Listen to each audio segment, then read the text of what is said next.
Skandali me 8 ton mish pule me salmonel, reagon Ministri Denaj, çështja i takon krimit ekonomik.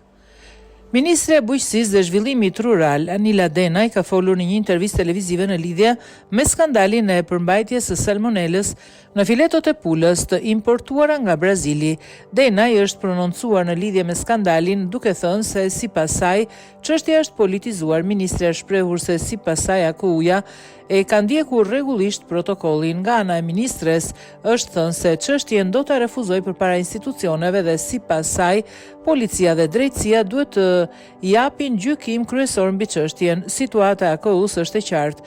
Agjencia ka kryer detyrën dhe ka realizuar kontrollet e nevojshme. Sigurisht lajmi është bërë publik, janë konfirmuar përgjigjet analizave dhe i gjithë zinxhiri i kontrollit për të cilin AKU ka denoncuar ata që kanë shkelur protokollet. Çështja i takon institucioneve si krimi ekonomik, policia që duhet të japin gjykimin përkatës.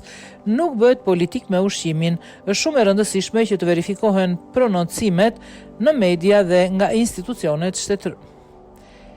Të verifikohen prononcimet në media dhe nga institucionet shtetërore, jo vetëm që kemi reaguar, por gjithashtu i kemi çuar çështjet përpara institucioneve, por politik me ushqimin nuk bëhet. Institucionet janë aty për të garantuar zbatimin e protokolleve të cilat janë të shkruara dhe të zbatuara nga ne. Janë gjithmonë në shërbim të sqarimit, por vetëm për publikun, deklaroi Denaj.